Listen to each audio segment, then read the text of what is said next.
We're in the midnight of this world's experience. 4.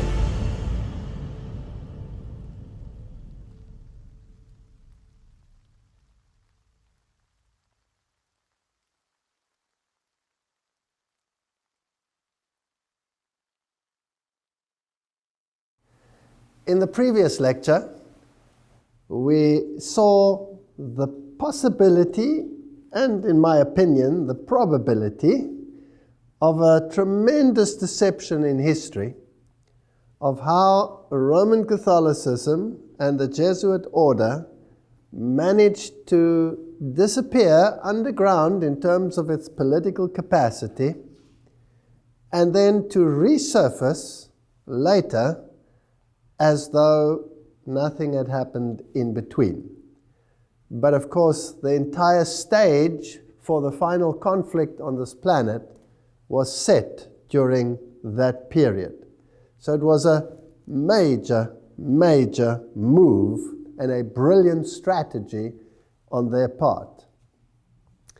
Now, one thing is to set up the infrastructure.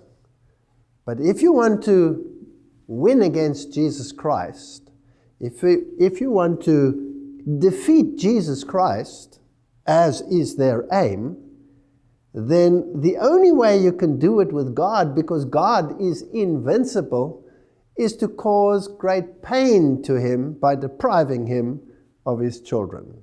There's nothing that pains the heart of God more than to see a deception which alienates his children from him. It's a very, very subtle and deliberate process. Now, the Bible says that in this great conflict that we will have, eventually all of mankind will wander after the beast. But that word wander is written with an O and not with an A. Wander after the beast implies cognition. In other words, this war is not so much a physical war, which it also is, as it is a battle for the mind. Because it is in the mind where the decision is made whether you belong to Jesus Christ or whether you belong to another force. That's where the battle takes place. In the process, you may die. In the process, you may end up on the stake. In the process, many things can happen. Nations can rise, nations can fall, wars can come. All of these things can happen. But do not fear those who can destroy the body.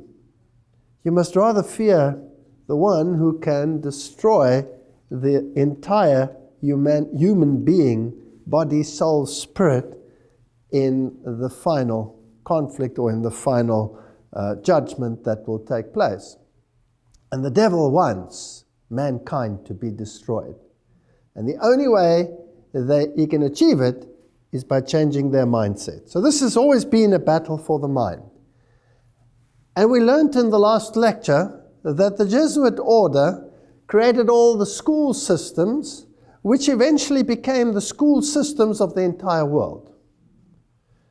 And they introduced learning against learning, where the two mindsets could clash.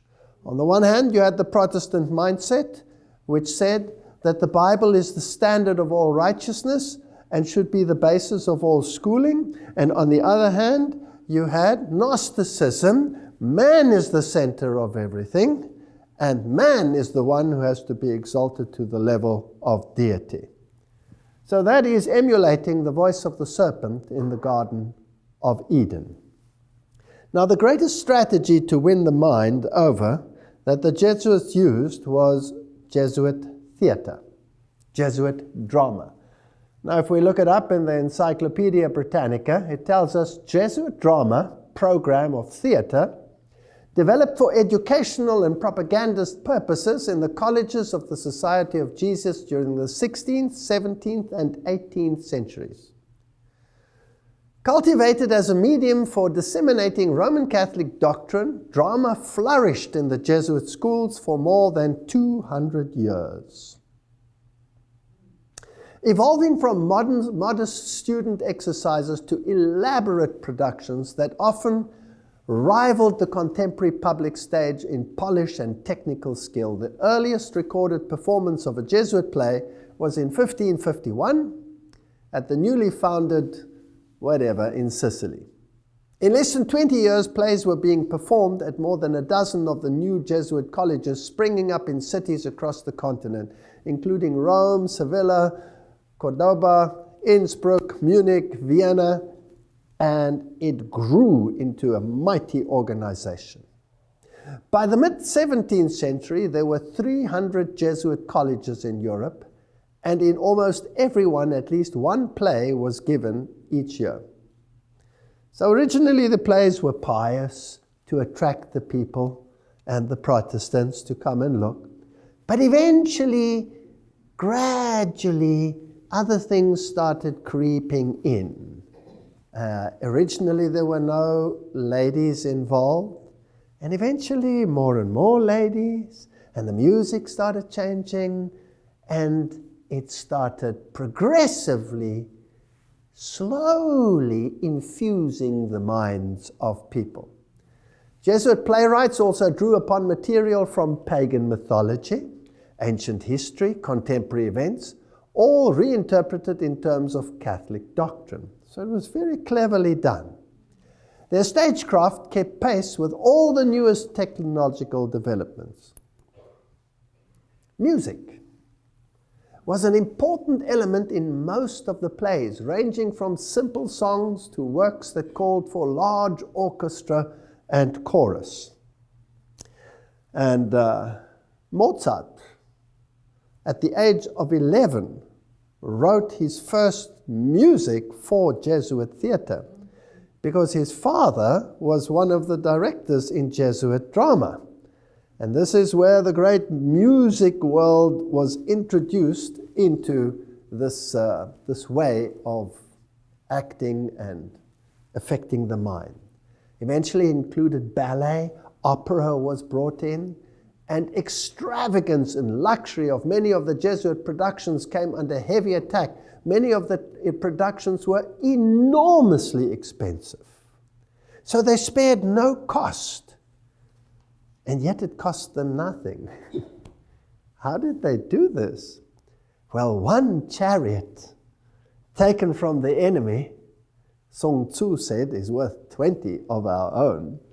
You never use your own money, you always use the money of others. Dramatic performances were prohibited or limited in many areas, and they ceased altogether in 1773. So this period when the Jesuits were being banned all over Europe, even the Jesuit drama disappeared.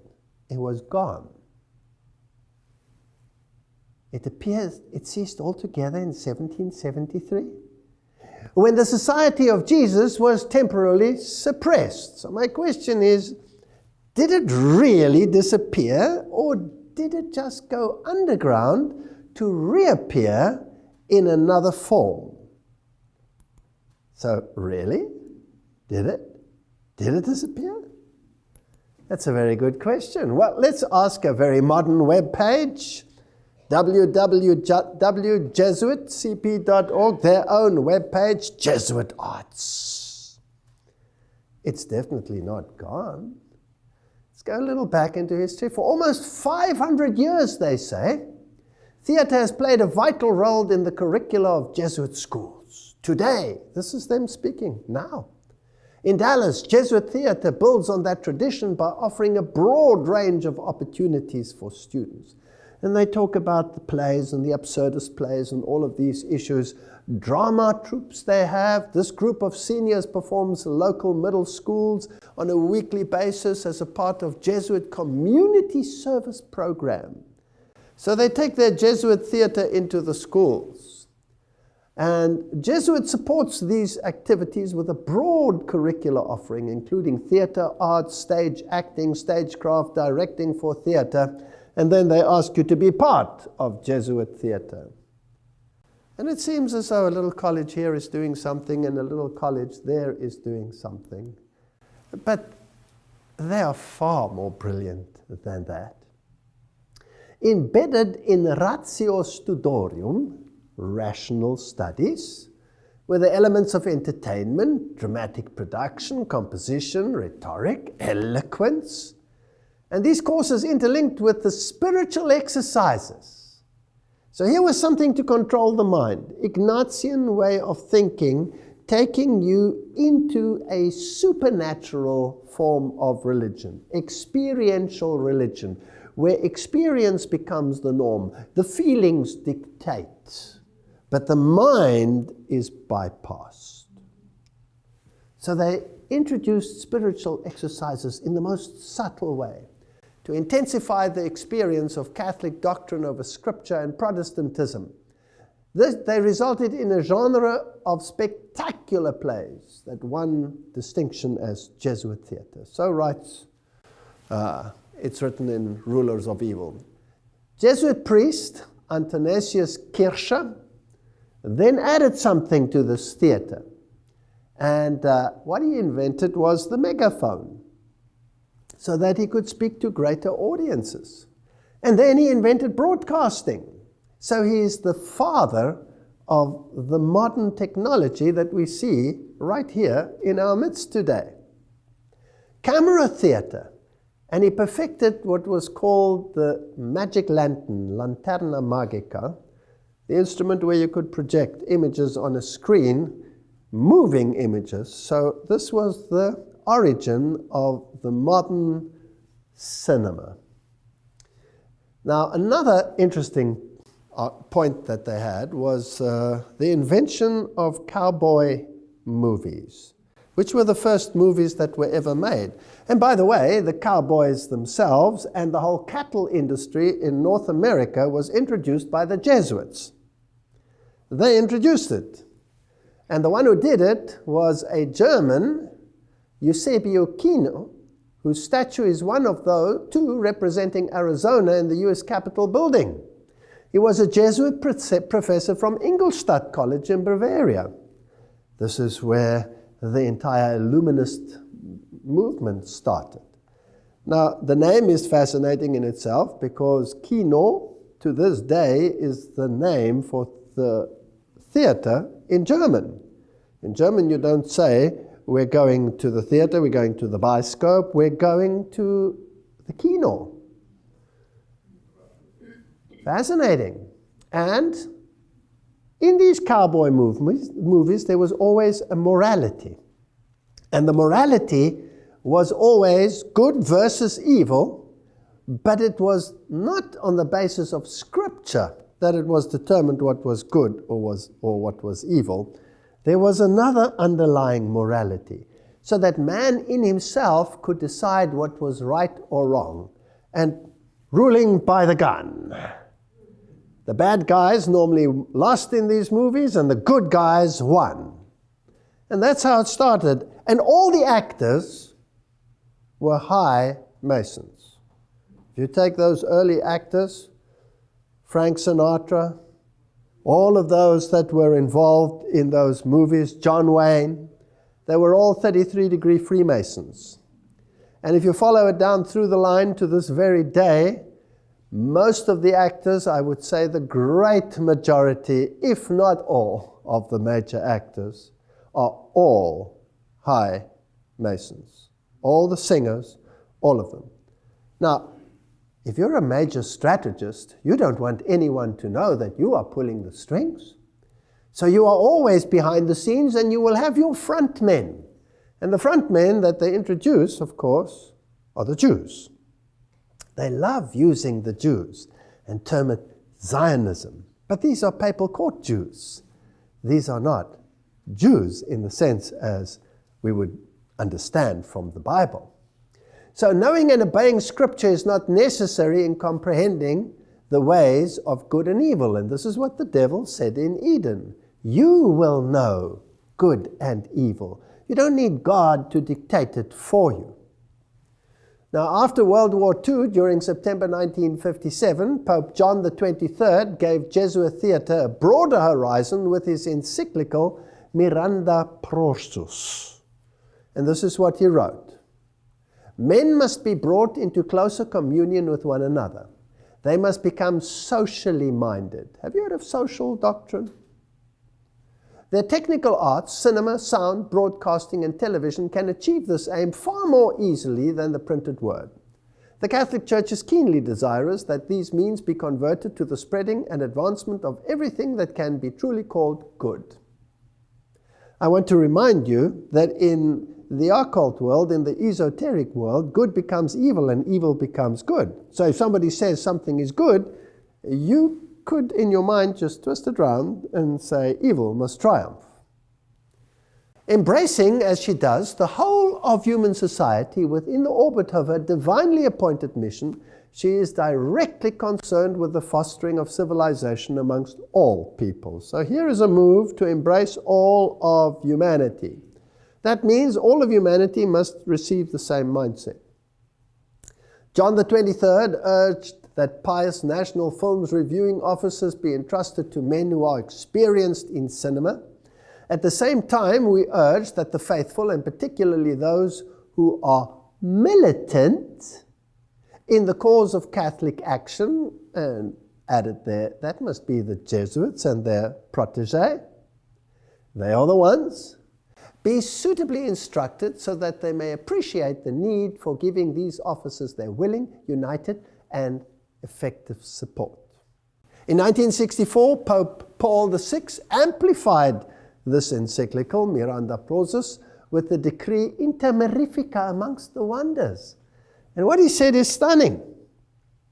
He said, quote, "It is the Church's birthright to use," please note, to use and own the press, the cinema, the radio, television, and others of like nature. That must include the internet.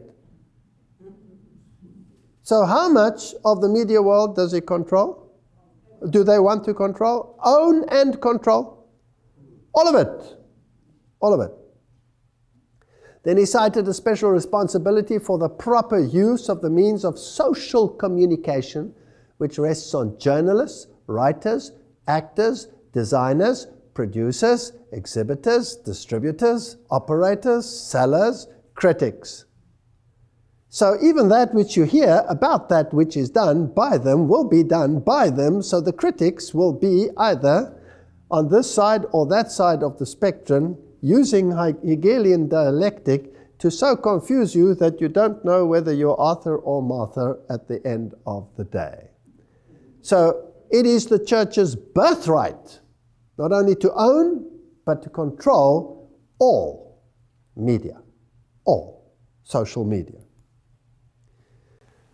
The quality of the entertainment content was decreed in a section of Inter Mirifica encouraging the chronicling, the description, the representation of moral evil, which can, with the help of the means of social communication and with suitable dramatization, lead to a deeper knowledge and analysis of man and to manifestation of the true and the good in all their splendor. Here's the battle for the mind, good and evil. Now, what good and evil? Biblical, based, good and evil? Or worldly based, good and evil? Esoteric, good and evil? Well, let's continue. Emboldened by this papal decree, social communicators have been talking about free speech and all of the issues that are involved.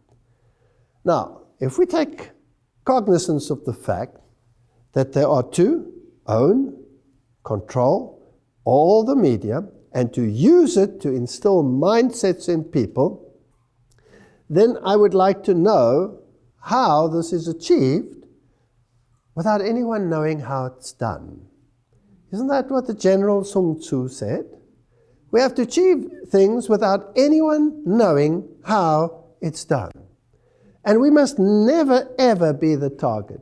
It's always good to use the enemy to do the work for you, And even if you represent the enemy, you will pretend that you are not the enemy, that someone else is the enemy, so that it's never you. There's always a front.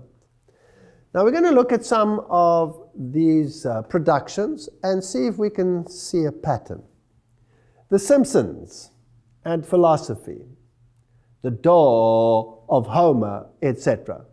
If you read a little bit about it, it says it's a non-fiction book analyzing the philosopher and popular culture effects on the American animated sitcom.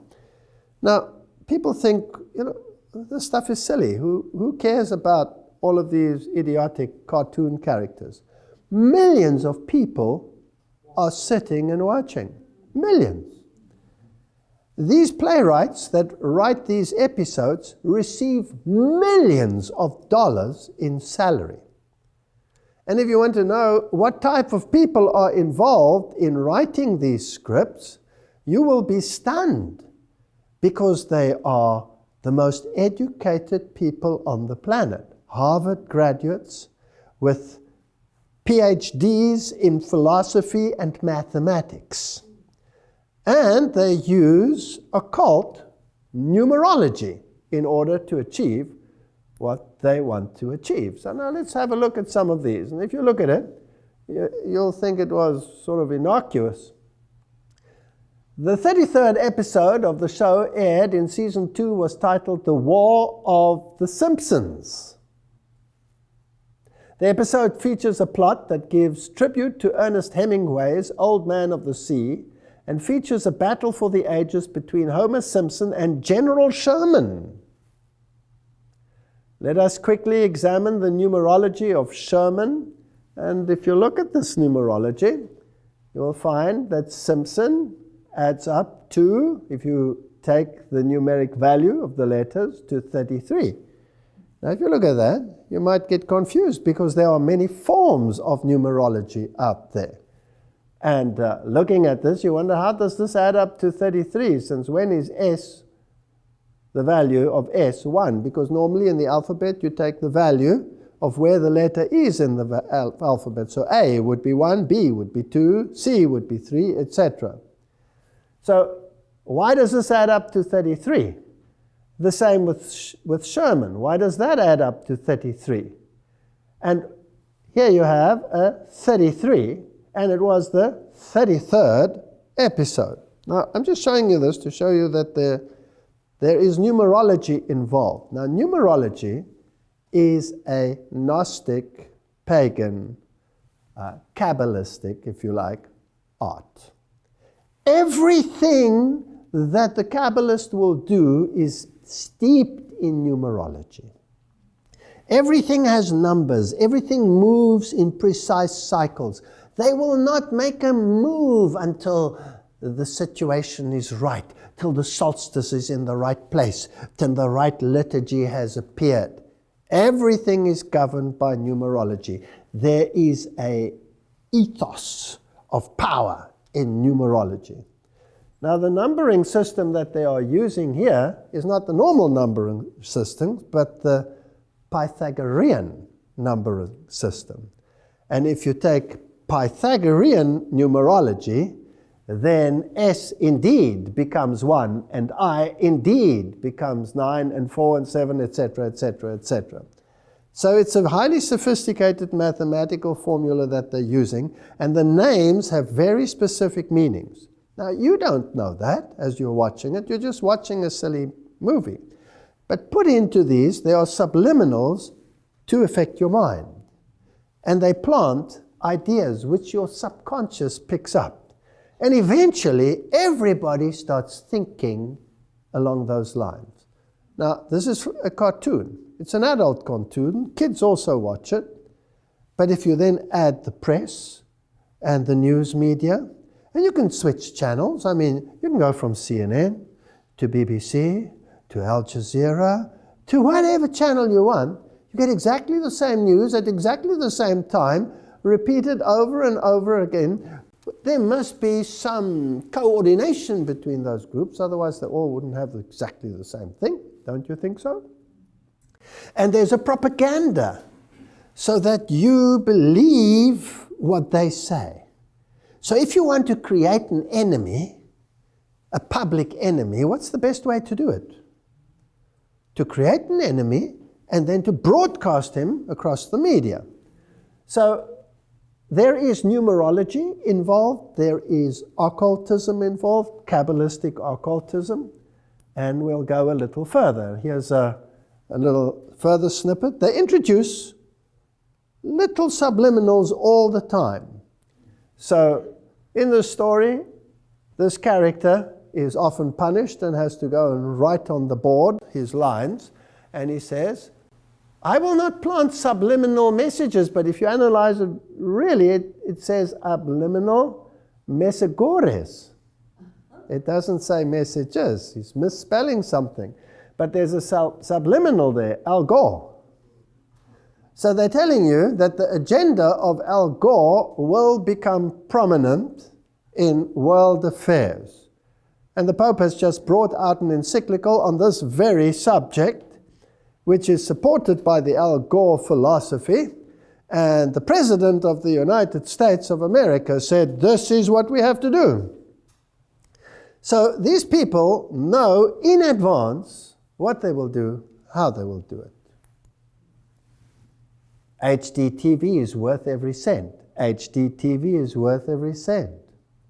That means anybody watching it, any little kid with half a brain that can start reading, will know that he needs the best quality TV so that he can be indoctrinated in the best possible fashion with the latest light effects and everything that you need in order to affect the mind, bypassing the cognitive functions of the brain.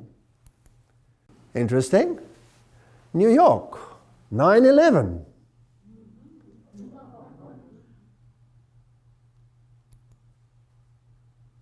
And if you take Michael Jackson, May 20, 1997, and there he is dancing away at the destruction of New York with a massive cloud going up behind him, all done way before the event actually took place.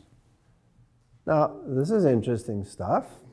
So not only 9/11, by the way, that was a 1997 episode, and the event only occurred in 2001.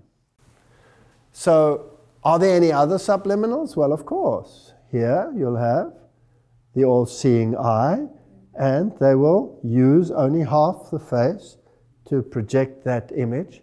And when they're unpacking their toys, you have all the occult symbols present in these subliminals. Now these, remember, are not airy-fairy people writing these. These are Harvard graduates with PhDs in philosophy and mathematics, and they have exceedingly great depth of knowledge of occultism because it's in all their subliminals.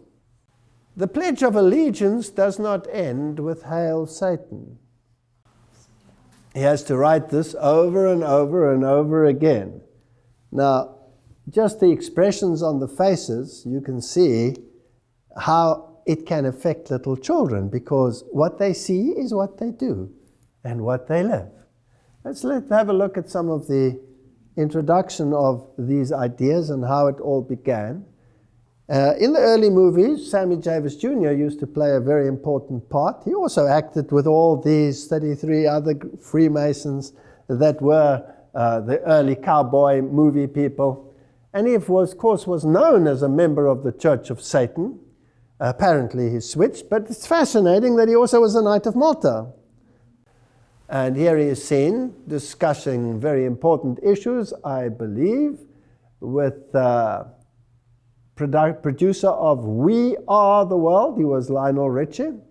And he's discussing issues here with Donald Monin, S.J., Society of Jesus, president of Jesuit Boston College. And this, of course, became then the new musical production that was absolutely broadcast over the entire world. Because humanity has to unite in one mindset. And so let's create chaos, let's create false flags, let's create enemies so that we can herd humanity into one camp.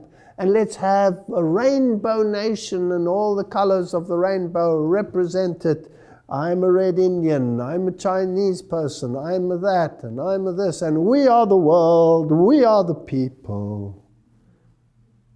And what is the spirit behind it, I ask myself, in this process? Now, if we continue in this modern Hollywood era, let me remind you again, it is the church's birthright to own and control all media productions. So who really controls Hollywood? It's not the Jews. There's another power that controls this entity. So we'll introduce extraterrestrialism. It becomes very prominent. And then we'll link it to messianic messages as we condition minds as to what will happen. Close encounters of a third kind. Let's bring in things which can be, well, determined either extraterrestrial or demonic intervention. And all of the great megastars, well, they don't hide where their affiliations are, as you can see. Simon Cowell's little jet ski with his nice little Masonic symbol right on the front. They're not scared. And today, everything is out in the open. If you are interested, you can go to the web and you can punch in any actor that is prominent in the world today, any singer, any group, and look at the occult connections, their Masonic connections. I had a young girl who got tickled pink and started doing this. She drove me crazy with the thousands of things she sent me. But she did a great job. Every single one is involved. And they all blatantly confess to their affiliations on their Facebook pages and on their this and on their that. I don't have time to look into all of that stuff. But if you're interested, you can verify it. I don't have to give you the details. That's not what I'm here about. I'm wanting to discuss the mindset and what happens behind the scenes. Now, I want to discuss 1 or 2 or 3 or 4 of the mega blockbusters. This one was not too much of a success, with Nicolas Cage in theaters. Season of the Witch, in which there's a medieval knight situation and this conflict between Islam and the Crusades and desertion, and then there is a witch who is possessed. But the way they deal with it, with all the blood and the gore and the drama to distract your mind, you always end up somewhere in a Catholic conclave. There's always a monastery where there is secret information and hidden knowledge, which eventually, even if all the monks are slaughtered in the process, the hidden knowledge will be able to be used and exercise this demon power. The power lies always in the church, and it's always available to you through the church. You've probably noticed that every single Hollywood movie has a Catholic priest. You never see a Protestant one. National Treasure, already it tells you right there on the cover what their intention is with the all-seeing eye. And this one is so full of masonry. Nobody should watch this stuff, but I'm just telling you that this is how children and people are being indoctrinated into a way of thinking. When you come to the movie The Exodus, Gods and Kings, it is probably one of the most godless movies ever made. And I don't have to discuss it with you. You can even watch it on this very channel where there's a discussion about this movie and how the directors feel. They are enemies of God. They hate God. They call Moses the most arrogant person that ever lived when the Bible says he was the most humble person that ever lived. They don't believe in God. They distort God. They twist the word of God. They ridicule God in every possible way. So they cannot be from God. They must be from the other camp. Then this massive production, The Kingdom of Heaven, spectacular, epic, and adventure. The main message of the movie is a post-Enlightenment opposition to violence. carried out in the name of religion. Now there's a very powerful message. My question is, who creates the violence in the name of religion so that you can finally end the violence in the name of religion? Is it a master strategist sitting somewhere behind the scenes, pulling the strings, making enemies appear as enemies when actually there are no enemies, being in the field beforehand, using chariots of others as your own? Interesting. Again, if you want to find the Jesuit connection, you have to search a bit. You have to dig a little bit, but it's always there. It's somewhere in the wood pile. You just have to search around. Said Father Leo Lefebvre, the theology professor of Jesuit-run Fordham University. He said, this is what the movie is about. The Times then tries to reassert the film's group hug, whatever status, with a quick quote from a cooperative priest who says exactly what they want to hear. The Reverend George Dennis, a Jesuit priest and a history professor at Loyola Marymount University in Los Angeles, who was one of the 5 experts provided with the script for Kingdom of Heaven, said he was impressed with the nuance and accuracy. The Christians are always the bad guys, the others are always the good guys. This is a mindset without the backdrop of history that is being instilled in humanity. Historically, I found it pretty accurate. Well, if you have a distorted mind, I don't know whether you know, but you cannot find the history of the Reformation in any meaningful way in any modern document dealing with that subject. You have to dig for the old moldy ones. When you open them, they have this moldy smell and this damp, acrid feel. Then you know you've got gold in your hands.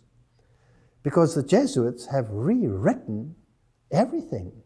They own the press.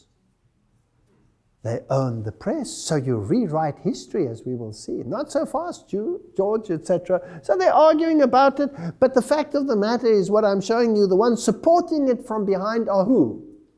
Jesuits. Jesuits. The Count of Monte Cristo. Probably one of the most brilliant allegorical movies. And the Count of Monte Cristo, who suffers greatly and eventually becomes mega rich, but he doesn't get the girl. Who is he? Well, he's none other than the Jesuit general himself.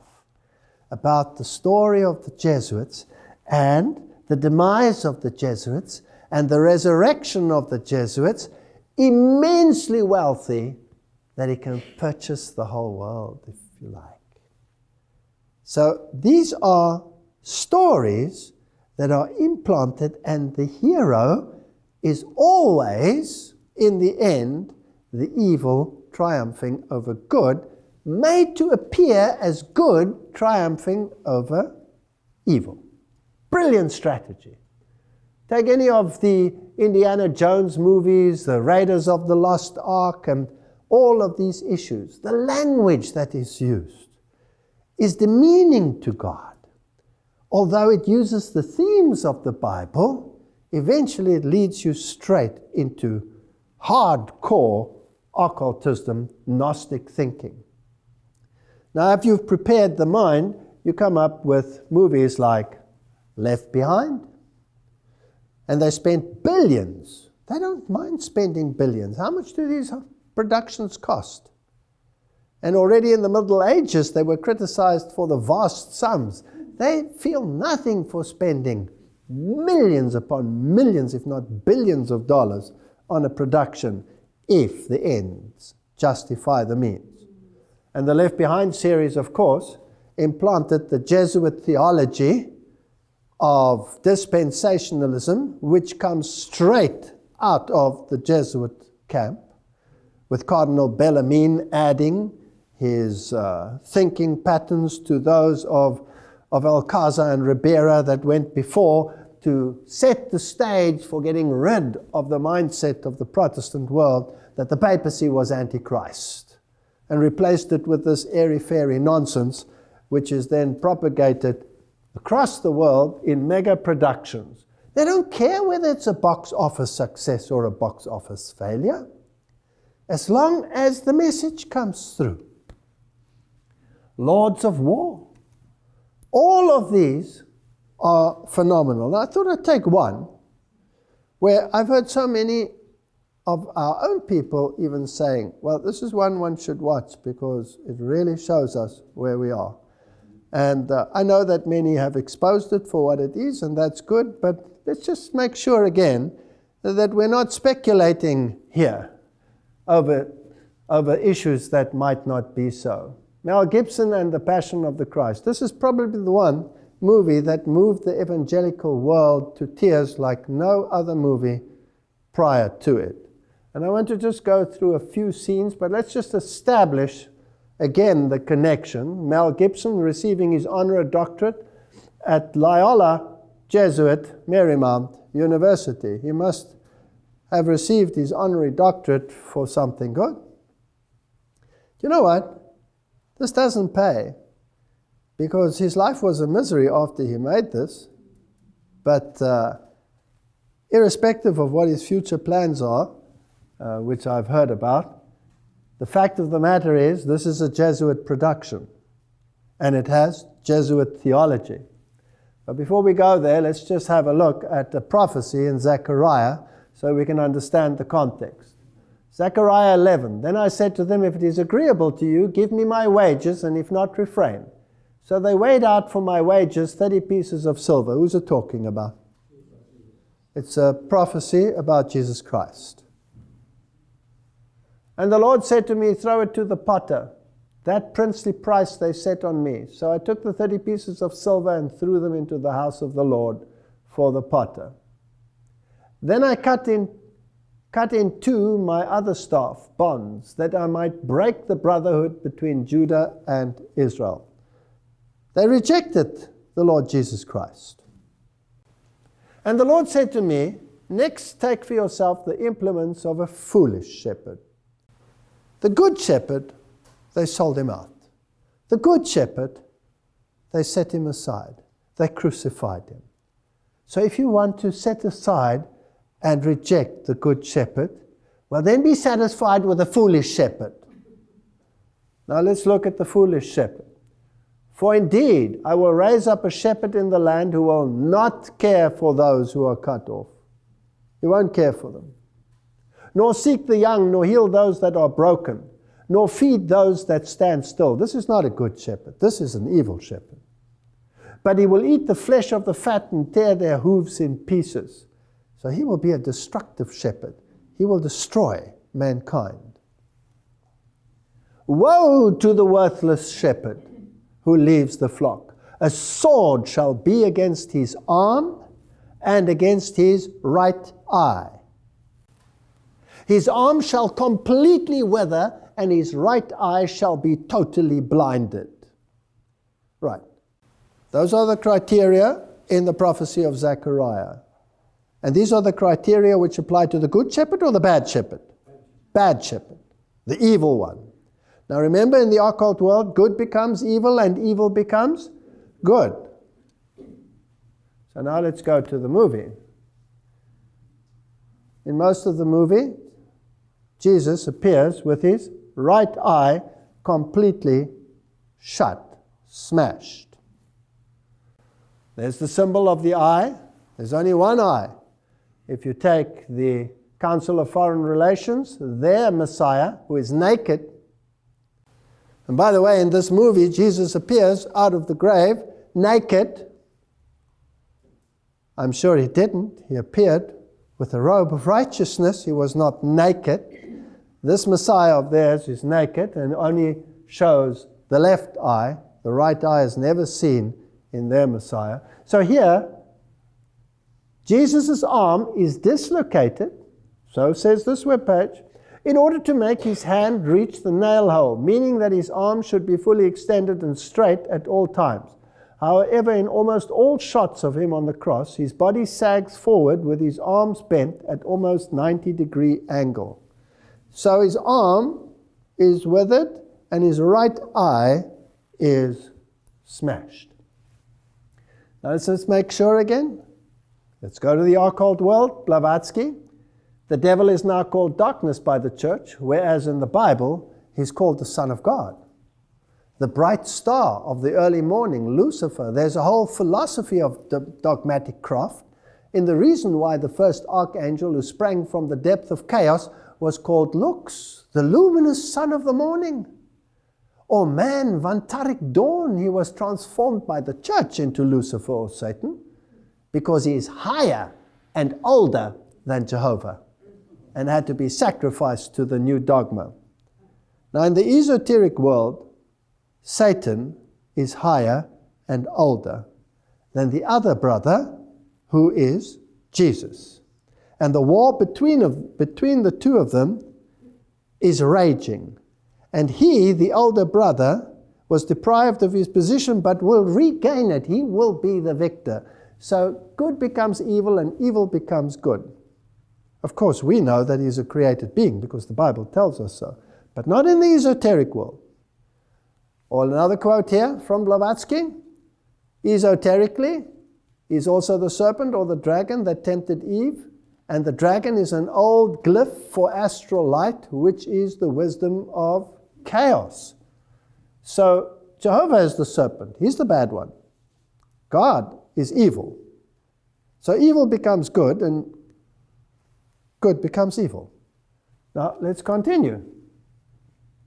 In the movie, while on the cross, Satan, with an effeminate image, walks by and he has the birth of the other Messiah.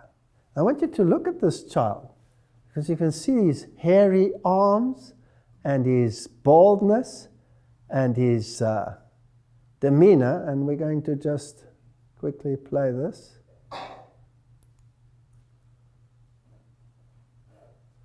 I want you to look at the smile on this evil face.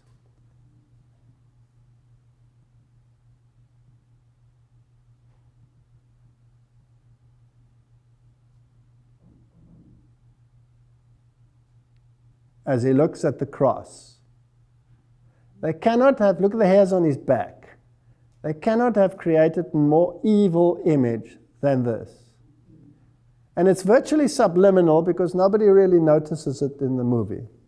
And look at that evil smile. Now, good becomes evil and evil becomes good. So the evil is hanging where? On the cross. But the real evil is actually the good because you have to turn everything around in the esoteric world. This is actually a symbol of the victory of Satan over Jesus Christ. This is what it means. Now, let's just make sure. Mel Gibson told Christianity Today, I've been actually amazed at the way I would say the evangelical audience has, hands down, responded to this film more than any other Christian group. What makes it so amazing, he says, that the film is so Marian. Gibson calls her the tremendous co-redemptrix and mediatrix. So the whole movie is about Mary. Mary is the one who consoles everyone. Mary is the great hero of this movie, not Jesus Christ. Now, another final little interesting little tidbit about this movie. The penitent thief on the cross was wearing around his neck the Catholic brown scapular. There. So if you look at the shot of him, he's wearing a scapular. Nowhere in the Bible do you read that he wears a scapular. Now, what is the scapula? The scapula is a structure that you wear around which guarantees you that Mary will let you bypass purgatory and take you straight to heaven. So it is a promise to Mary, not to God. So Jesus could not have given him the right to go to heaven one day.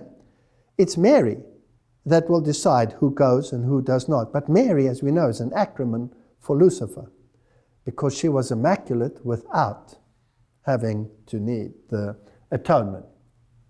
And then that Jesus said, it is accomplished, rather than it is finished. According to Rome, it was the Eucharist which was accomplished at the cross. Now, this word accomplished is rather interesting. The Eucharist, the sacrament of our salvation accomplished by Christ on the cross, is also a sacrifice of praise in thanksgiving for the work of creation, says the Catholic Catechism of the Catholic Church. So it was accomplished, almost consummated. And it is, of course, the perpetual sacrifice of Jesus Christ, the constant treading underground of the Son of God, keeping him perpetual death, worshipped as a corpse. This movie is evil. And you can see the underlying evil in the subliminals. It is Gnosticism at its worst, dished up and sold to Christians as the representation of the suffering of the Son of God. It is an evil movie. John 19 verse 30 says, Jesus therefore, when he had taken vinegar, said, it is consummated, and bowing his head, he gave up the ghost. So says the Douay Rheims Bible, which is the official Jesuit Bible. Whereas a decent Bible will say, when Jesus therefore had received the vinegar, he said, it is finished. And he bowed his head and gave up the ghost. Now, Thea's definition is to bring to a close, to finish. The sacrifice is complete. It's not complete in this movie. Now, another interesting movie with Mel Gibson and Julia Roberts is Conspiracy Theory. Now, there are people who love to talk about conspiracists. And there are many conspiracists out there who are incredibly confused. But if you have the filter of the Bible and prophecy, and you put everything through that filter, and what comes out at the other end harmonizes not only with history and current events, but with prophecy as well, it's not conspiracy, it's confederacy. And the Bible says, call it not a confederacy, a confederacy. So, I'm a confederist, I'm not a conspiracist. But in this movie, it's very interesting because he is subject to MK mind control, monarch mind control. And the whole issue is blatantly shown you how it is done. And in actual fact, this is what happens in the world. You can program anyone to do anything. So you can create the mega criminals and the murderers. When we were young, little children in school, there was no such thing as someone going psychologically berserk and blasting away everybody in the school. But now, it happens on such a regular basis. Have the kids changed? No. Something happening behind the scene. So all of these stars are all involved. Now, one of the things that is interesting about this movie, and it's only subliminal, it's only a flash. This book constantly appears in the movie. So Mel Gibson is in his mind-controlled state trying to get something, and he's trying to get copies of this book, and it's always disappearing, and he opens a shelf and it'll flash for a millisecond and be gone. And you have to look very carefully. I don't suggest any of you look. It's called The Catcher of the Rye. So I want to know, what's The Catcher of the Rye all about? Must be important. And who would suggest that something be in a movie of this nature? So I did some searching, and it's very hard to find until I found something interesting. I found an interesting book, The Secrets of Jesuit Soup Making. Written, of course, by Jesuit brother Rick Curry. There's his title, S.J., Society of Jesus. And it is indeed a recipe book. But every book written by a Jesuit always has a what? Has a purpose. And it always is the mindset of the society as a whole regarding its oath and subject to the Jesuit general himself. So, of course, it is interlaced with all the Jesuit philosophy. And he's telling about his student days and how he was in a curriculum, etc. I was reflecting the other day on a Jesuit teacher of mine at St. Joseph, etc., and he talks about the curriculum. And he says here, the interesting thing is, the curriculum at St. Joseph was in the old style, the ratio studiorum, rational thinking. In other words, rationalism and not Bible-based thinking. The Jesuit plan of studies, first published in 1599, that was found in all the Jesuit high schools of the United States at that time, etc., etc., etc. So you're getting the picture. And then he says over here that he had an enormous impact on me, this teacher he had, this Jesuit, became a Jesuit himself. In English class, he had us read The Catcher in the Rye. Aha! Huh. So the Jesuits make you read that book, and there it is subliminally in this movie everywhere. I don't remember much about the novel from that first reading when I was a freshman, but I do remember that this Jesuit father said, this was the kind of novel you should read again and again in your lifetime. So I was interested, what is this all about?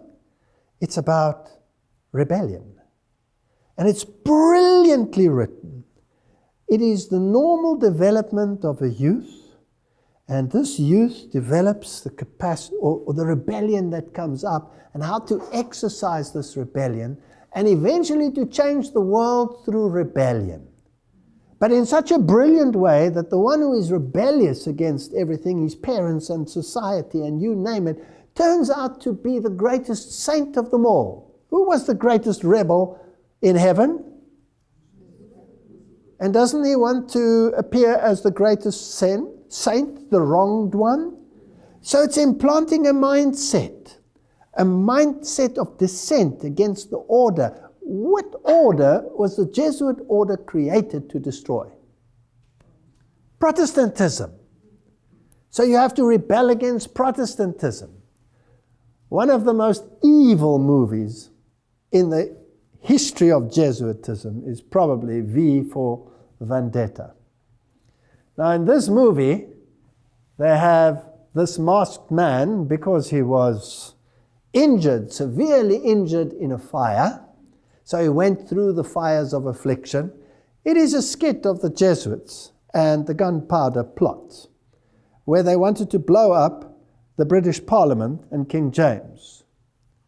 Now, again, whether it's a false flag and it's a double false flag or a triple false flag, let's not go into it, but British Parliament was that bastion of Protestantism that had banned Jesuitism and the mindset of Jesuitism, and was the protecting factor of Protestantism.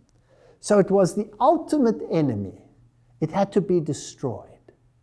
And Guy Fawkes and 6 Jesuits wanted to blow up the British Parliament and the King, thus ridding the world of the menace of Protestantism.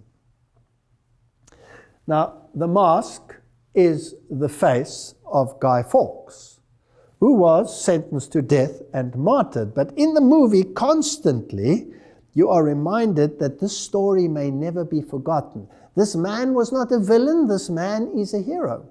Now, just in history alone, they've managed to do that, because every year on exactly the same date when he tried to blow it up, they celebrate Guy Fawkes.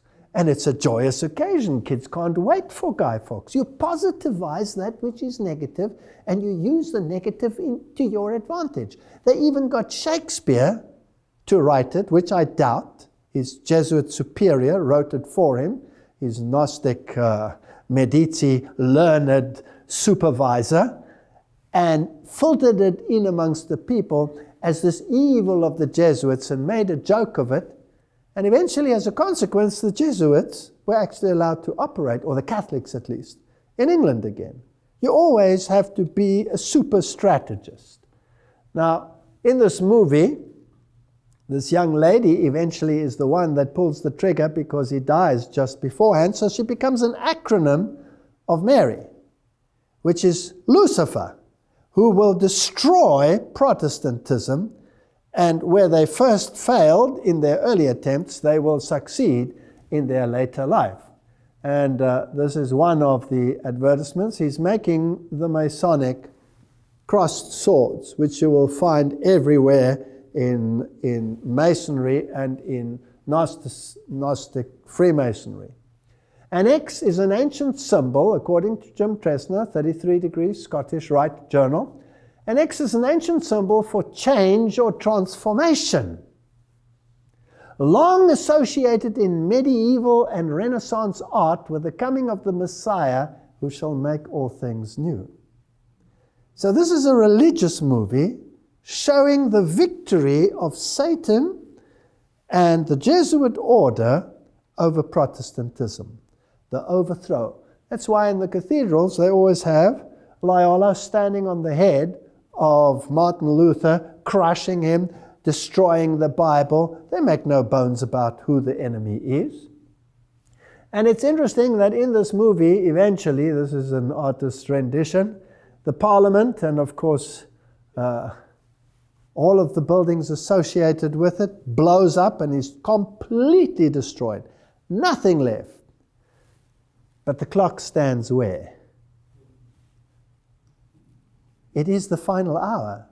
It is finished. They have succeeded. The job is done.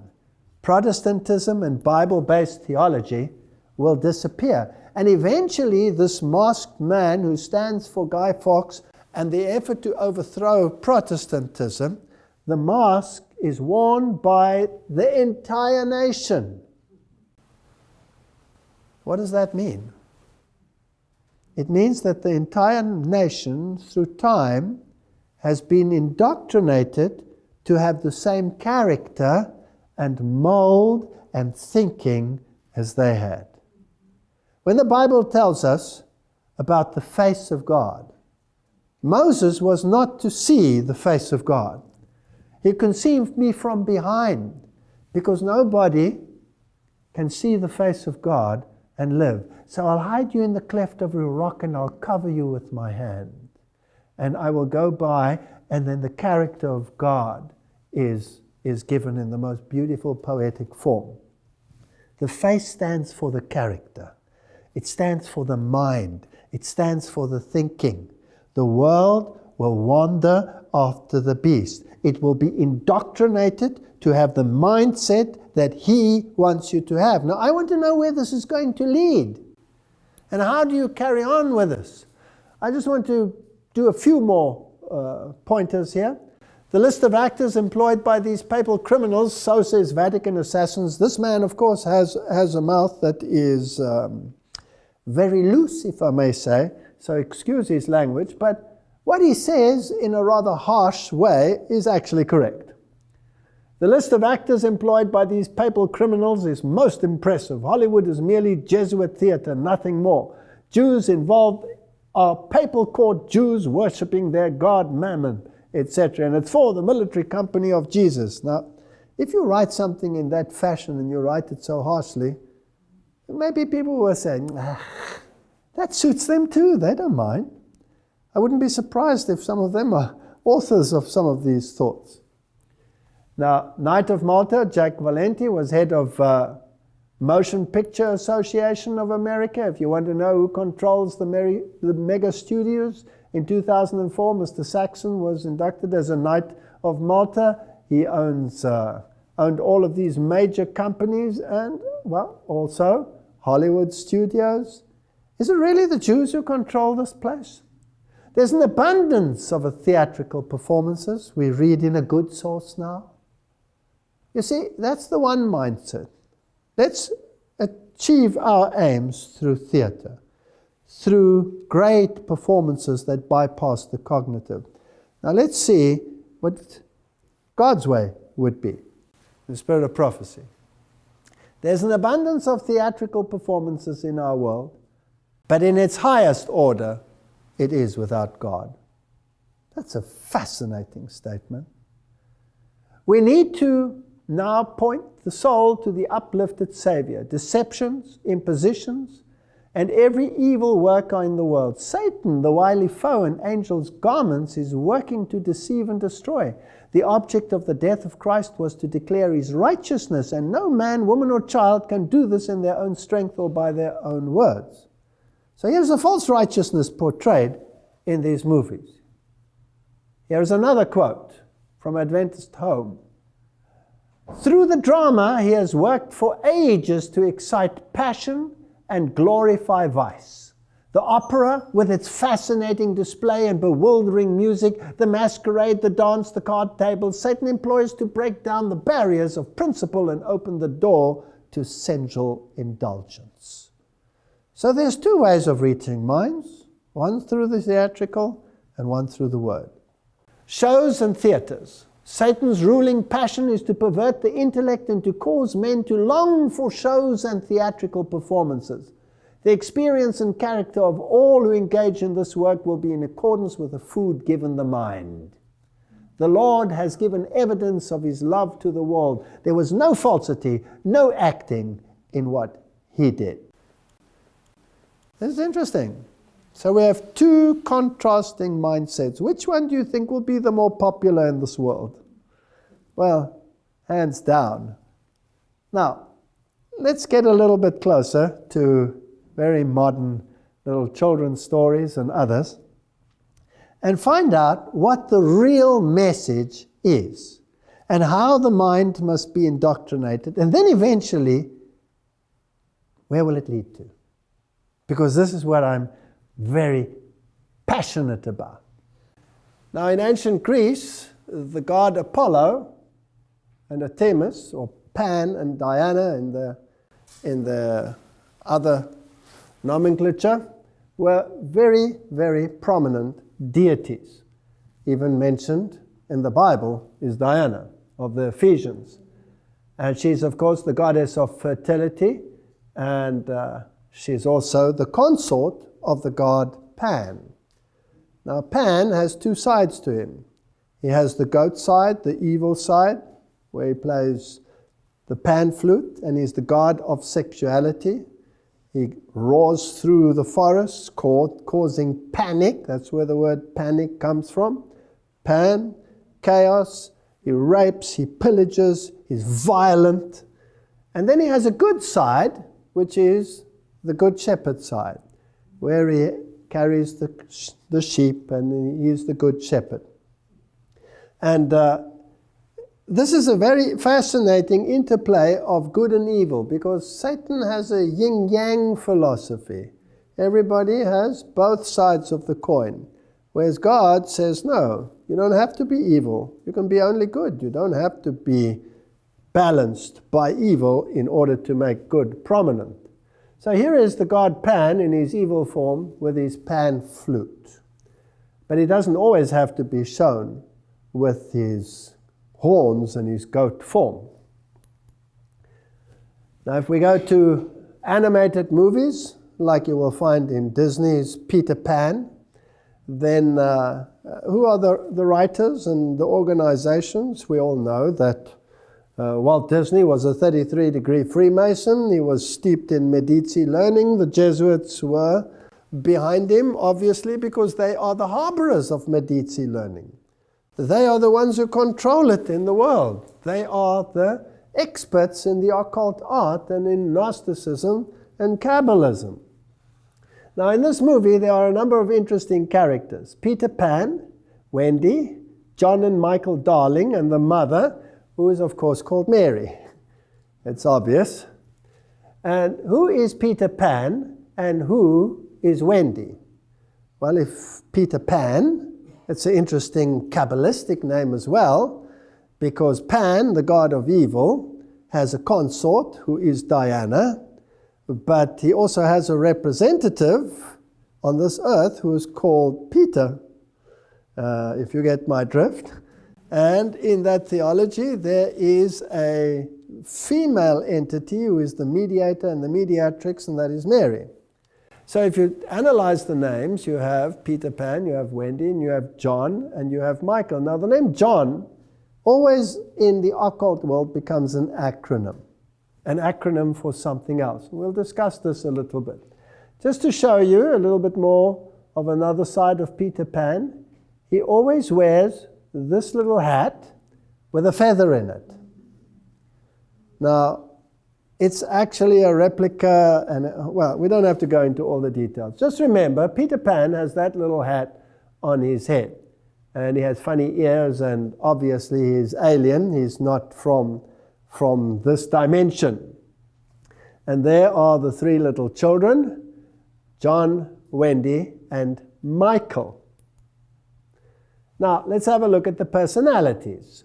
This you can find on any web page. You don't have to be a rocket scientist to find this. John is shown to be extremely sophisticated despite his age. He often speaks in a sophisticated way, which his younger brother, Michael, usually mimics and repeats, although simplistically, in a stupid way, in other words. For example, John, "Oh, I should like very much to cross swords with some real buccaneers." Michael, "Yeah, and fight pirates too." Obviously, it's one and the same thing. The one is just sophisticated, the other one is not sophisticated. Now let me take you to heaven. In occult thinking, who's the older brother in heaven? Satan. Who's the younger stupid brother in heaven? Jesus. What's his other name? Michael. Okay. Now it's also interesting that this younger brother shows interest in piracy, which may explain why he plays the part of Captain Hook. Now, is Captain Hook the good guy or the bad guy? He's the bad guy. He's the evil one. And Michael always plays the part of the evil one. And they cross swords, and they're fighting. Now, these are the swords with which they fight, and it's all made to appear very congenial and interesting and funny, and kids love it, and adults love it too. But can you see that the sword can also double for a cross? So this is a battle for your soul. Now, how far will this eventually go, and what do the acronyms actually mean? Now, let's just make sure. I've shown this in an old one of mine, but I'll dig it up again for the purpose of this lecture. Here is a famous monastery cathedral in Europe where the great politicians of the world meet to make decisions for the New World Order. So when they visit there, this is where they will stay, and this is where they will deliberate. Now, in the garden, I found this statue, which they have titled David. And David is being depicted there as the good shepherd, but in his hand he has a pan flute. And David never played the pan flute, he played the lyre. The harp, at least, the harp. So, this is not David, this is the god Pan. And so I realized when I saw this statue, this is the god Pan in his good shepherd form. Now, whenever you show the yin, you must also show the yang. So, where in the cathedral will I find his other form, his evil form, to balance him out and make the esoteric Kabbalistic place complete? So I went looking for it, and I searched high and low until I eventually found it. And I found many other things on the relief of the building, and there it is. There he is. You see him? There's the god Pan in his evil form as the goat-footed god. So this is the god Pan. This is the one who they worship. But Pan has a representative on this planet. And that representative also has a general. And that is, according to the Protestant Reformation, none other than the papacy, whom they identified as Antichrist. So let's go to the Pope and see what he wears and how he displays it. Now, Pope Francis has decided that he was going to dispense with the golden cross, and he kept the silver cross, to which he was accustomed, as his papal cross. And it has on it, and you can see it over there, the emblem of the Good Shepherd. Now the question is, because there are the sheep behind it, and there's Juno the dove, which is pagan form of the deity Juno, and is not a symbol of the Holy Spirit. The question then is this Good Shepherd representing Jesus, or is it representing the god Pan? And Pan, of course, is Satan. That's what it is. Now you will see that he has his arms crossed. like this. Now, Jesus is never depicted with his arms crossed like this, but the god Osiris is always depicted with his arms crossed.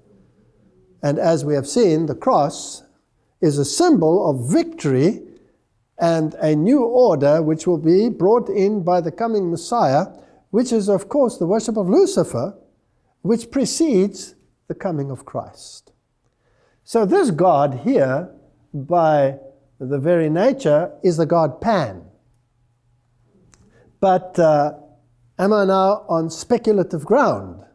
So let's go to his predecessor and retired current Pope, who happens to be Pope Benedict. And there he is.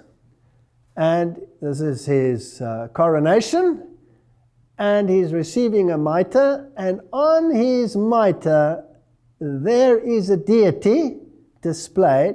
Now, I've tried to increase the size, but the quality is not very good. Of course, he has the broken cross there with him, symbol of the broken cross, the bent cross, symbol of victory over Christ, of Lucifer, with an emaciated Jesus hanging there. But this deity over here is playing an instrument, and if you look very carefully, you might recognize that it is the pan flute. So he has the god Pan right on his head. He's the representative of Satan on this planet. That is what the symbolism says.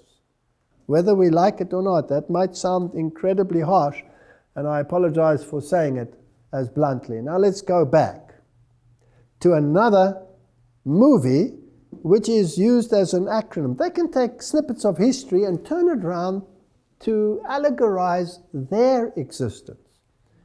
Robin Hood and Little John, the famous Sherwood Forest couple, and the merry robbers who took from the rich and gave to the poor. Now, who is more concerned about the poor today than anyone else on this planet? Isn't it the Pope? He's constantly saying we must take from the rich and give to the poor. He's the ultimate Robin Hood on this planet. Now, in this story, it's even in the form of a statue in England. They've glorified the story. Now, it has an ancient origin, but it has been allegorized by them to meet their needs. Now, in the animated Walt Disney one, this is John. Again, you have a John, who is the sophisticated one, the clever one, the one who wields the sword. Now, in the previous John that we had, Peter Pan and Mary and John, he can also be an acronym. The one who wields the sword, will it be the white pope or the black pope? It'll be the black pope, right? Now, let's go to this story. Here we have Little John, and there you have Robin Hood in an animated form. But I want to show you the hat that they're wearing.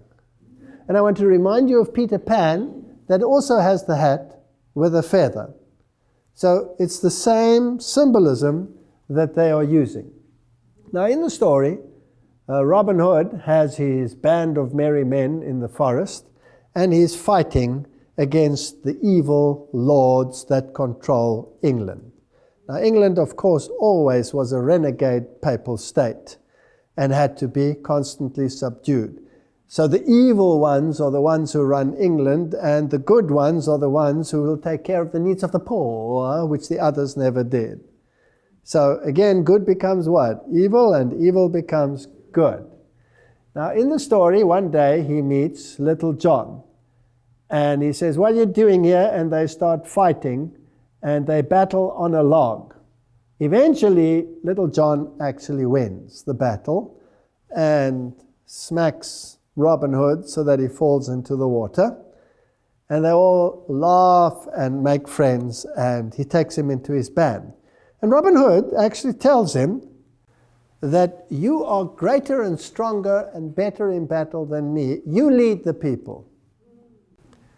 But Little John declines and says, no, no, no, you lead the people. But when Robin Hood gets captured, the one who takes over the leadership is Little John. So in the acronym, who is who? This will be the leader, the front leader. and this will be the power behind the front leader. So this becomes the papacy, and this becomes the black papacy. So it's the white pope and the black pope. And let's see how this unfolds. Now his name is John. Whose name is John? All of them are John, right? All of them are John. John is an acronym. Now the John that they're actually referring to is mostly John the Baptist. And we'll see why in a moment. News, UK, Jihadi John.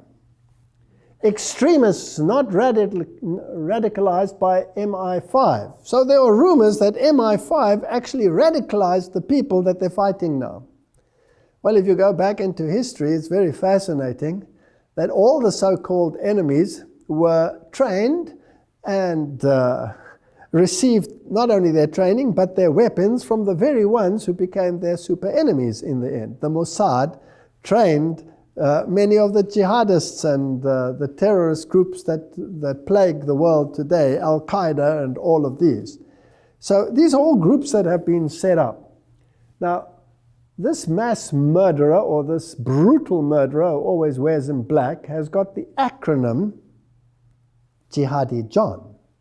Okay, but that's not his real name. His real name is Muhammad Mwazi, which has nothing to do with John. And then, all over the news, they plastered the image of Jihadi John beheading his victims, in this case, Foley. Now, question. Is this real? Or is this what they want you to believe? Now, all you have to do is go to the web pages and have a look at people who are in the know, in the techno world, and there are literally hordes of web pages which will tell you that this is probably one of the worst Hollywood stunt productions that you can imagine, with analysis and all of this. I don't want to get into too much of a detail, but there are hundreds of skeptics out there who say, this never happened, this is not real. So I wanted to know the various actors, who are they and what happened.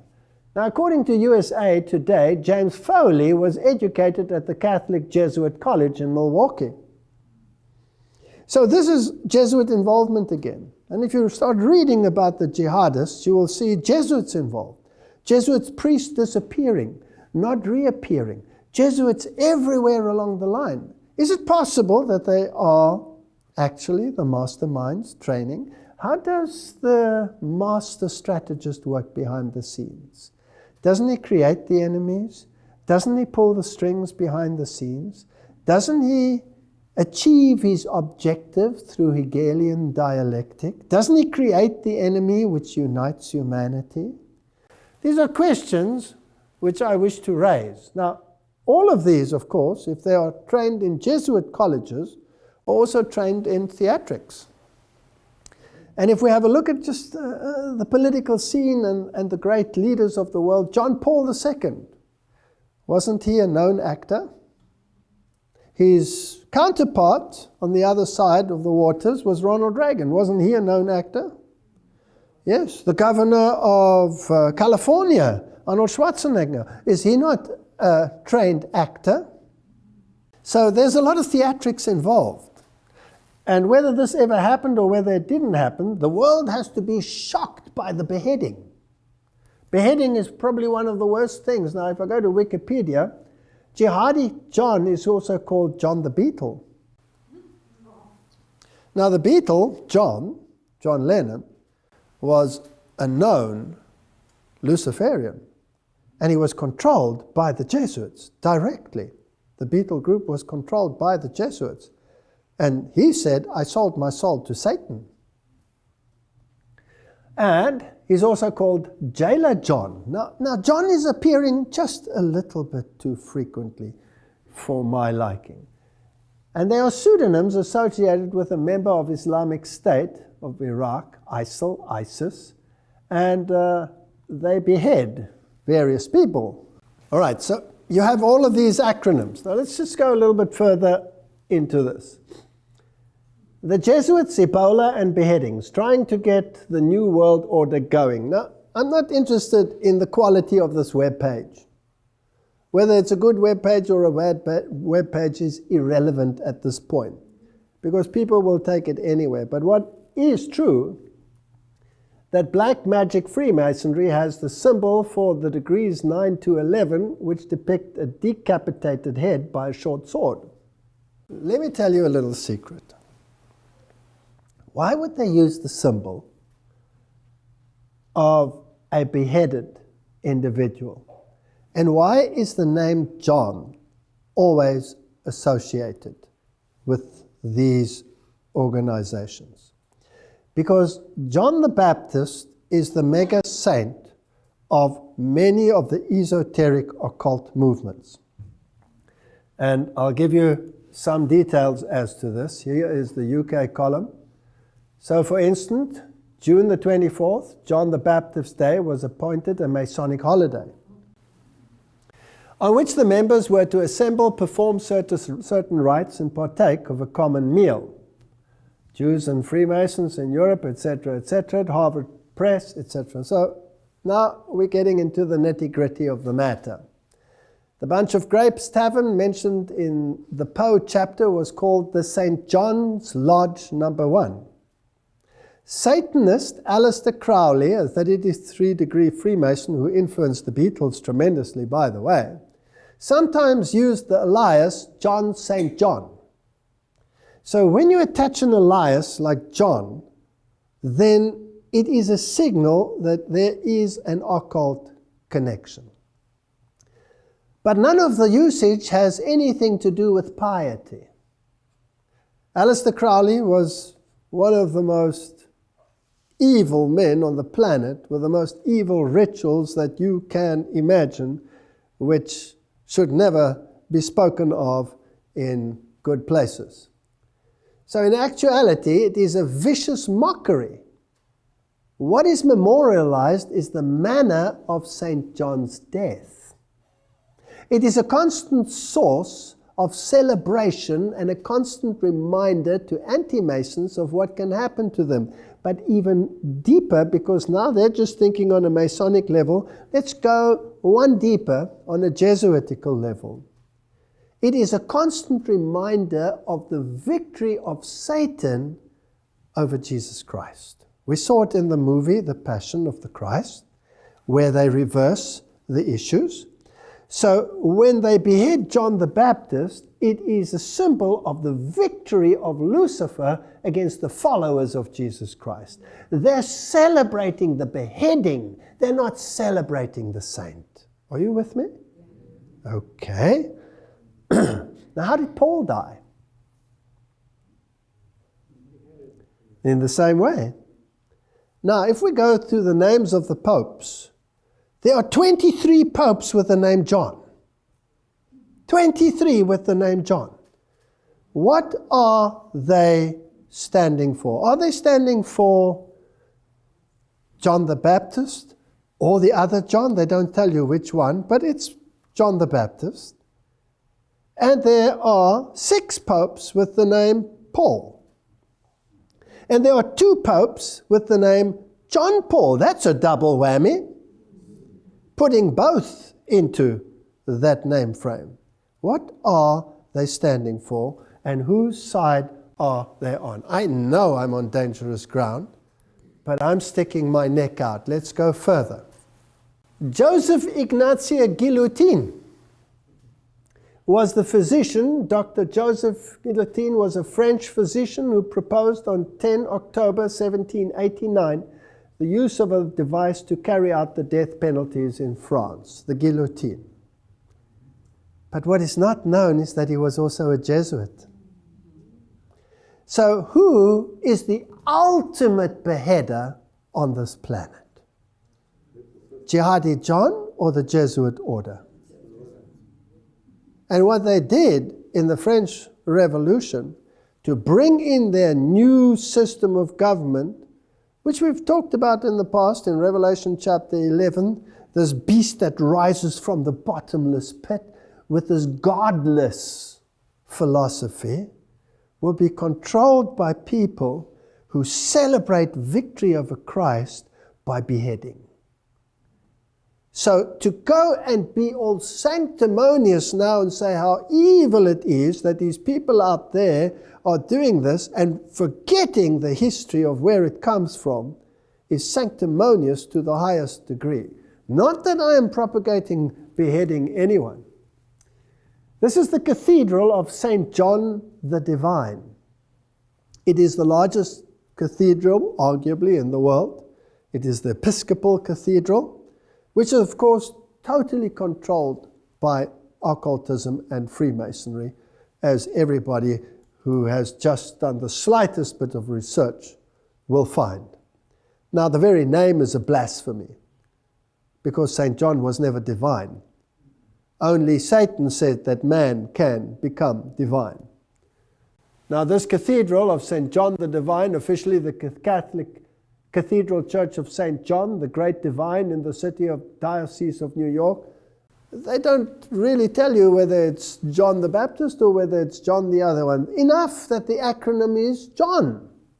Inside, for a while, they hung up the statue of the female Christ, which is a blasphemy in itself, and it was sculpted by the granddaughter of Sir Winston Churchill, whose Masonic apron can be seen right there in the British Lodge if you want to go there. This is Masonry. This is Masonry. And in this cathedral, they also have the blessing of the beasts, where all the animals, cows and goats and bears and all kinds of creatures, horses are brought in. They poo all over the place, and then all these animals are blessed. Interesting. So, a female Christ. And here's an interesting webpage, Sinister Sites, and it tells you the destruction of New York City, including the Twin Towers, sculpted right on the building, because this cathedral is a work in progress. Everything is changed a little bit every year, something is added. Just like the Jesuits have a work in progress. And there's the pillar showing the destruction of New York City with the twin sitters and the smoke going up behind it. Just as you saw in The Simpsons, just as you saw in Michael Jackson's release. Is there something going on here behind the scenes? But not only that, they also have the Temple of Understanding in this cathedral, which is the United Nations organization which is there to bring about a one world religion, which we saw in the previous lecture has already been accomplished by the signing of the Unity of Religious Agreement. So we are heading towards a mindset that all religions need to come together. Who's the enemy? Who's the enemy? The enemy is the extremist. And the extremist is going to kill us. And the extremist is going to cut our head off. And he's coming to bomb me right here. And he's going to put a smart bomb in this place. And he's going to blow us to smithereens, etc. Fear is the mechanism of herding people into a camp. Now, I'm not interested, let me make this plain, or whether my allegories are right or whether they are wrong, whether they are spot on or whether they are off track. It's not relevant. The question is, where's it leading to? Because they say the ends justifies the means. If the end result is in accordance with what the Bible tells us is going to happen, then I know who's behind it, irrespective of whether I'm right or wrong. Amen. That's the point. So let's have a look and see where it's heading. Former British Foreign Secretary Robin Cook, a very fit man, very active, just suddenly dropped dead on his morning walk. But leave it at that. He said, the truth is, this is now, he's standing in front of number 10 Downing Street, high politician, high position in the establishment. He just got fed up and he said, the truth is there is no Islamic army or terrorist group called Al-Qaeda, and any informed intelligence officer knows this. He said, but there is a propaganda campaign to make the public believe in the presence of an identified entity representing the devil, only in order to drive the TV watcher to accept a unified international leadership for a war against terrorism. The country behind this propaganda is the United States. So he said. And then he died. So there is no Al-Qaeda. Now, any informed person will tell you that Al-Qaeda was created, funded by the powers of be in the United States and elsewhere in the world, united, trained by the very organizations which became their super enemies in the end. It's a front organization. It doesn't exist. What does he say? It doesn't exist. If it has outlived its usefulness, you replace it with another one that doesn't exist. Even though it has a name, ISIS, and even though it is prominent, and even though it apparently chops heads off of trained Jesuits. I don't believe a word of it, personally. There's an agenda. And I have a Bible that tells me what the agenda is. And I need to focus on what does the Bible tell me the agenda is. The agenda is the destruction of Christ and his followers. That's the agenda. There's no other agenda. My enemy is not over there. My enemy is right here. Jean-Louis Secundo, a Jesuit, born in Uruguay and residing in Canada, wrote Theology and the Church in 1985, which carries the subtitle, A Response to Cardinal Ratzinger and a Warning to the Church. Here's a Jesuit publicly telling the Pope to get lost. Now, of course, we know that the two are in cahoots, and we know that the one is the general, and he can listen to a command or he can disregard a command, etc., and that there is a tunnel between them and that they chat on a regular basis as to how to plan the Hegelian dialectic. Now, this is what he writes, and I want you to listen carefully to what he says. This is a Jesuit writing. As such, the book is a defense of every Jesuit priest that shoulders a carbine. Now, notice what the Jesuits do. Shoulders a carbine, joins the jungle guerrillas. It makes clear why Jesuits can be ministers with portfolio in Marxist governments, why Jesuits can attack John Paul on his teaching on sexual morality. So the Pope says, the white Pope says, contraceptives are evil, we mustn't do this, we must have decent relationships. And the other ones will say, hand out condoms, hand out free this, free sex, free that. Hegelian dialectic, we'll see how it works in a moment. Why Jesuits spend their days and their lives solving union problems. Who's behind the unions? One of the means to bring about a time of trouble such as never was. Jesuits.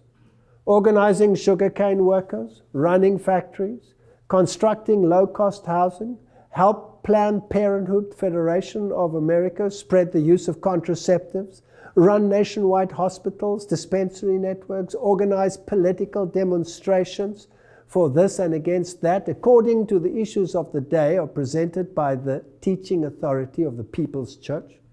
These are the actions of the new faith, true to the new theology, according to which the material needs of men must be the prior object of the Church's effort. Not the spreading of the gospel. Who cares about the spreading of the gospel? Let's tread on him. Let's crush him. So, according to this Jesuit, in which lines of work are the Jesuits involved? Every single thing. Every single thing. And if we think they don't exist, it's because they don't want us to believe that they exist.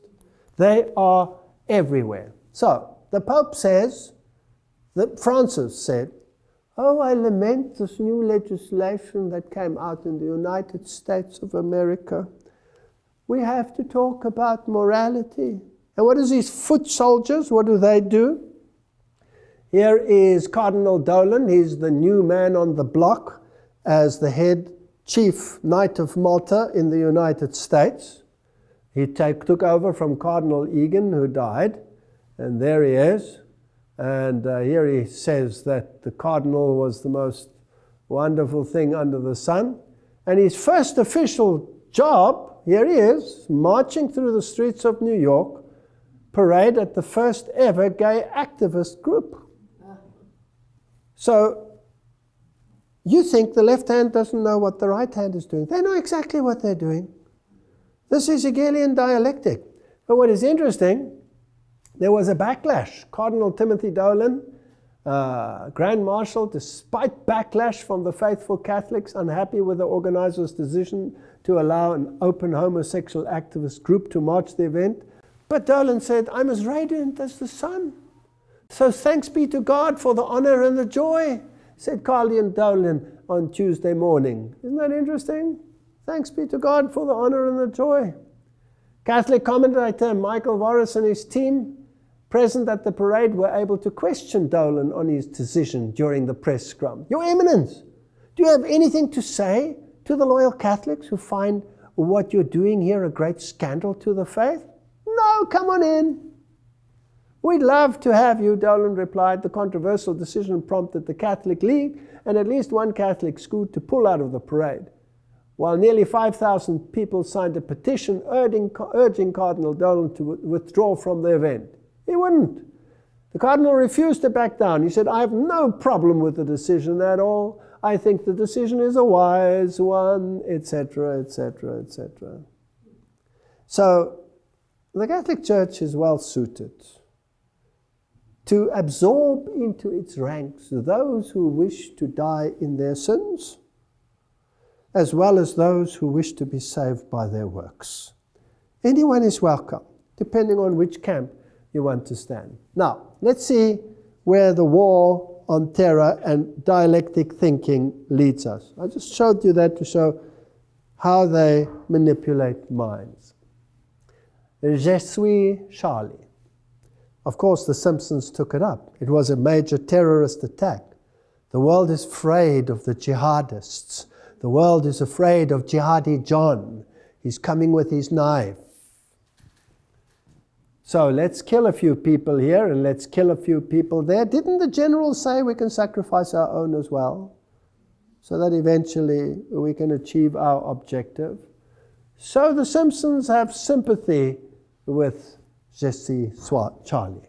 Muslims again call to outlaw defamation of religion, with exceptions. We don't want defamation of religion. They tried to get this act through the United Nations. It was rejected, where they say you're not allowed to say anything against any other religion. We want this law. Now, when the church asks it, they say church and state is separate. We're not going to do it. So let's get the jihadists to ask for it. Let's get them to ask for it. Let's ask a front organization to ask for it. And the German parliamentarian, Schäuble, said, gezielte Tötung. We should be able to permit targeted death penalty. Do you know the death penalty has been removed in the world? But the Bible says, what does the Bible say? When the mark of the beast is promulgated, what are they going to say? You won't be able to buy and sell, and eventually there'll be a death decree. Oh, how can this happen? Here the parliamentarians are already saying, if it's a terrorist, and we just have to redefine that word, terrorist, take him out. Take him out. Isn't it interesting how these terrorists manage to escape all the time? Nobody ever catches them. Nobody ever knows where they are. But the press has regular discussions with them, as well as Jesuit priests. Read the press. Read the press. Nobody knows where they are. The mighty CIA can't catch them. And ISIS, well, they're the greatest enemy the world has ever seen. The United States says, no, we're not putting boots on the ground. If the Iraqi army can't do it, well, they'll have to learn through their pain. We're not going to do it. Then the other television says, excuse me, how do the weapons end up in ISIS's hand? Oh, they've confiscated it. They've confiscated a tank, yes. Where did they get all the anti-aircraft from? Did they go to Safeway supermarket and go and buy some of those things? Who supplies weapons like that? How do they get those weapons? ask yourself some questions here. If this is the greatest enemy the world has ever faced, why not confront it? No. Send a pathetic army that you want to lose in the first place anyway. Send them to do it, so you hit two birds with one stone. This is strategy of the most brilliant kind. So, the White House resists calls to focus on Islamist terrorism at three-day extremism conference. No. We cannot say the problem is only the Islamists. The problem is extremism.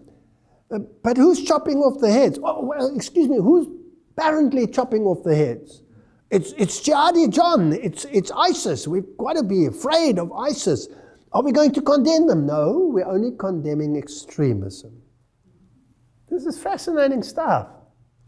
The international conference, which begins Tuesday in Washington, will seek ways of deterring homegrown terrorism, has been criticized by Republicans for failing to single out Islamist extremism for particular scrutiny. I mean, look at the terrorist attacks. How many heads do you want to lose? How many people do you want to see dead? They're the problem. No, they're not the problem. I wonder who the real problem is. Let's see. Pope Francis, Paris attacks the result of deviant form of religion. And Pope Francis called on religious communities to condemn terrorism, especially Muslim leaders. He said, I express my hope that religious, political, and intellectual leaders, especially those of the Muslim community, will condemn all fundamentalist and extremist interpretation of religion which attempts to justify such acts of violence. So yes, he mentions them, but he doesn't exclude others. And then he goes further. Vatican Radio, Pope Francis, religion should not be confined to personal conscience. Excuse me. Here he has a discussion with the Italian president, Sergio Mattarella, and he says, the orderly development of a civil pluralistic society requires that the authentic spirit of religion not be confined to personal conscience. Is this in harmony with the Bible, yes or no? No. But that its significant role in the construction of society is recognized, said Pope Francis, his remarks to the Italian president. Though independent, the church and state share the common responsibility. What kind of legislation do they want? They want the church and the state together to regulate conscience. Are we waiting for something like that? Isn't this a prophetic scenario in Revelation chapter 13? Okay, Ban Ki-moon proposed meeting of religious leaders at the UN. Radio Vatican again. UN Secretary Ban Ki-moon announced during the meeting against extremism, violent held in Washington this week, etc., etc. The meeting brought together representatives of 60 countries, and the Pope is going to speak at the United Nations. There's a major crisis in the world. We have to sort out this problem. In his speech, he warned of the apogee of a new generation of transnational terrorist groups, a strategy of these extremists. You hear this more and more. And Pope Francis? Pope condemns religious fundamentalism and Middle East violence. Pope Francis strongly condemned violence in the Middle East Friday on an interview with the Vatican correspondent, Barcelona-based daily whatever. He says, quote, a fundamentalist group, even if it kills no one, even if it strikes no one, is violent. Now it gets fascinating. The mental structure of fundamentalism is violence in the name of God. All right, so who does that include? What's the definition of fundamentalism again? Protestant form of thinking that takes the Bible literally. Do they know who the problem child is? Who could be part of this fundamentalist group that doesn't strike anyone and doesn't kill anyone, but by their philosophy is classified as violent? I'm interested. Please tell me. Well, the Roman Catholic Church doesn't have a problem with it. It says people who think that the scriptures should be the sole authority should logically become Seventh-day Adventists and keep Saturday holy. And Mary Online in 2003, the editor said, the challenge regarding the Sabbath Sunday question by Rome of 100 years ago remains either the Catholic Church is right or the Seventh-day Adventists are right. There can be no other choice. And if one chooses neither, then the whole doctrine of sola scriptura collapses, and with it the pillars upon which all of Protestantism stand. So there's only two choices here. Rome saying this, not me. Now let's go to Catholic answers and ask them whether they understand the issue. They say Seventh-day Adventism cannot change its views on the Catholic Church being the whore of Babylon without admitting that it was wrong on the Sunday worship. It cannot admit that Sunday worship is not the mark of the beast without changing its views on the Jewish Sabbath. The Seventh-day Adventism cannot cease to be anti-Catholic without ceasing to be Seventh-day Adventism. Have they identified an enemy, yes or no? Now my next question would be, will they start indoctrinating minds against Seventh-day Adventism? And if they start doing that and starting to indoctrinate minds, because the ultimate enemy is not jihadist, the ultimate enemy is not ISIS, the ultimate enemy is those who follow Christ and keep His commandments. That is what Revelation chapter 13 says. Everything else is manipulation to receive the mindset. Now, what's the best medium to create the mindset? Television? Is that a good medium? Okay. Family Guy. One of the cartoons, probably one of the most disgusting cartoons out there. It's in the same category as The Simpsons. Also written by these brilliant, Gnostic, intelligent, PhD'd individuals who have the most vile way of dealing with religious matters. They have little statues and relics and things that they sell of God and of the characters. And what they do with God is so disgusting you cannot believe it. God creates Adam and Eve, and then He peeks at them when they are naked with a pile of pornography behind him. He's a pervert. God in their series picks up drunks and spends His time in the bar and picking up prostitutes. God doesn't create the world with the breath of His mouth. He creates it with His other end. It's disgusting what these people do. You can see they hate God. They hate everything about God. But millions of people watch this. Now let's see what they are saying. Here is the family. This is a normal family. Can you see they're normal? But these two nerds over here are anything but normal, these prim and proper little nerds.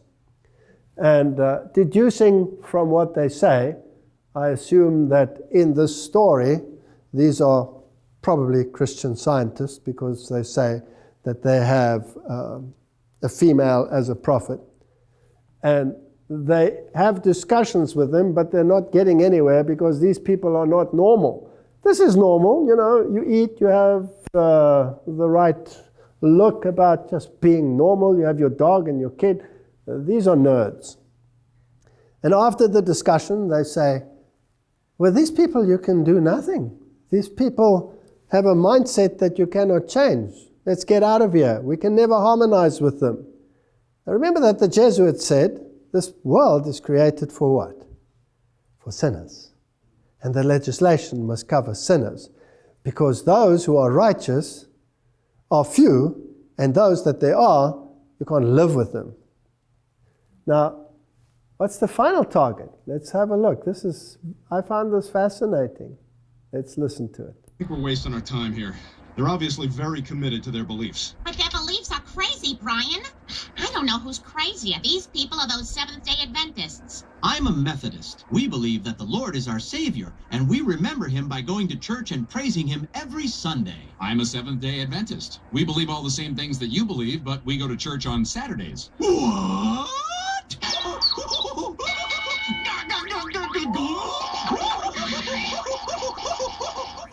Did you get that? What is being implanted in young minds and adults, because this is an adult sitcom that people watch and the kids watch it too. Who are the crazy ones? The sectarians. Now, who's the craziest of them all, according to this? The Seventh-day Adventists. They're craziest. Are minds being prepared for something to come? I'm just asking the question. How often we are told to soften the message of warning, to only live an example, necessary as it is, this is me, my thinking, but not to expose the evils of the man of sin and those in confederacy with him. We have people who are so duped into believing that these organizations out there are good people with good intentions, and that Jesuits, they don't really exist. You know, they might have existed in the Middle Ages. Are we so blind that we do not understand prophecy anymore? Who is the enemy? Who is the enemy? My Bible tells me it's the man of sin who sits in the temple of God pretending to be God. And he's using the beast out of the earth to do his service for him because he controls him. Called to expose the man of sin. In the very time in which we live, the Lord has called his people and has given them a message to bear. He has called them to expose the wickedness of the man of sin, who has made the Sunday law a distinctive power, who has thought to change times and laws and to oppress the people of God who stand firmly and honor him by keeping the only true Sabbath, the Sabbath of creation, as holy unto the Lord. Let me tell you something, that is the enemy. Now, if you look at the poor Muslim, my heart goes out to the Muslim. Imagine being used and manipulated and kept in poverty and hoarded and chased and your housing destroyed around you to achieve an objective. And you're just a tool in the hands of these individuals. I'm sure God's heart is crying out to the poor Muslim who is trapped in this situation and doesn't even know what's hitting him and where it's coming from. He doesn't understand it either. Instead of having the mindset instilled into our minds, that is the enemy. No, the enemy is not there. The enemy is in Rome. The enemy is manipulating the world and creating mindsets. And our duty is to expose the wickedness of the man of sin. That's the message for the time and nothing else.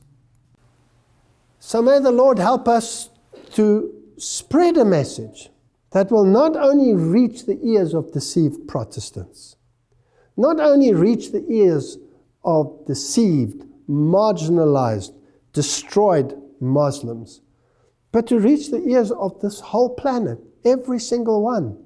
We cannot now choose an enemy here and choose an enemy there when God has already revealed in His Word and through the spirit of prophecy who the enemy is. May God give us wisdom to deal with this issue. And where it is leading is part of the next episode.